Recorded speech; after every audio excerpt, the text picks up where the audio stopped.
It is the end of an era for an iconic motorcycle-themed hotel in Milwaukee. The lenders of the Iron Horse Hotel foreclosed on the building. The property in the Walkers Point neighborhood has had years of financial distress and legal battles. That's one of the business stories we're discussing with the editor of our media partner, BizTimes, Andrew Weiland. Good to see you, Andrew. The community appears to be upset with the Iron Horse news, but not maybe entirely surprised. We caught up with the president of the Walkers Point Neighborhood Association. Here's what he told us today. The neighborhood has kind of known that the Iron Horse has been through some struggles, the past couple of years, but we had hoped that they had, found a way to get past that a little bit. Learning that maybe they haven't is kind of a big hit for the neighborhood. So what have been some of those struggles that Iron Horse has been dealing with over the years? This is a hotel. It's a very nice motorcycle-themed, cool boutique hotel in a historic building that was renovated into a hotel. Opened in 2008 by a local developer, but they've never really had their finances quite right over there. It's been a long-running struggle financially, numerous kind of chapters to this, and then the COVID-19 pandemic threw it for a loop as well.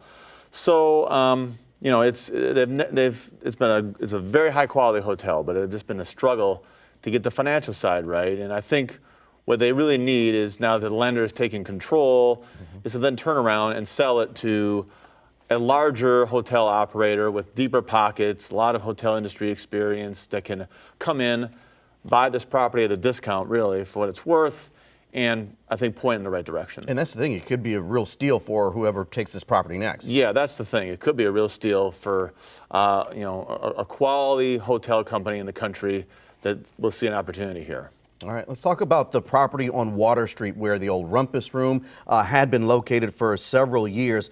One of my favorites. I loved the bacon there. Mark will agree as well.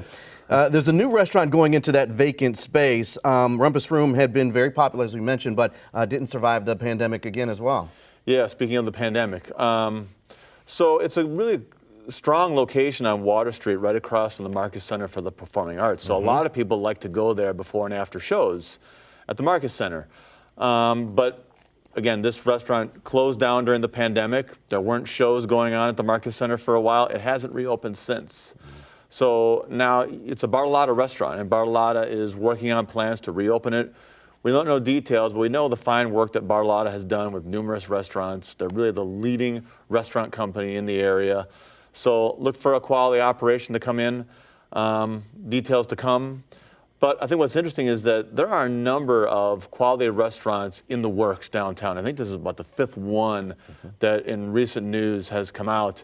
And I'm starting to wonder how we're going to support that many. That's quite a few for the market to absorb. So it'll be interesting to see how that plays out. Whatever comes back, bring back the bacon, please. Just a personal choice. All right, let's talk about Pick and Save. Big news this week. The closures, 60 Kroger, which is the parent company, stores closing nationwide. Here are the 5 in our area that are shutting down, including one on 35th Street. And Alderman Russell Stamper responded to that closure, writing in a statement, "I'm working diligently with the Department of City Development and leveraging my relationships with developers and potential business partners to bring a new grocer to this location."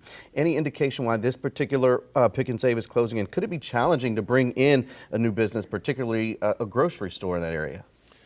Yes, it's challenging, and I don't know any specific reasons. The company put out some corporate speak about why they're closing, so there haven't been specific reasons. I think the conclusions to draw are fairly easy. A business like this closes stores because those stores are losing money. And why they're losing money? Well, they're not getting enough sales, evidently. And a lot of times with retail stores, retail theft is a challenge. And so if we want these stores to stay open, we have to support them, and we have to somehow cut back on retail theft as much as possible. It's devastating. So yeah, some of these stores are located in communities and neighborhoods that are kind of food deserts, especially losing these stores. So it's a big concern. And not surprising, you've got elected officials trying to do whatever they can to bring something in to replace them, and hopefully another business comes in and fills that void. Hopefully we will see that, because there are a lot of people that, partake in these businesses, and particularly because of the location, them being so close, and now not having them causes big issues. They're vital to those neighborhoods, absolutely. All right, Andrew, we'll have to leave it there. Always great to talk to you.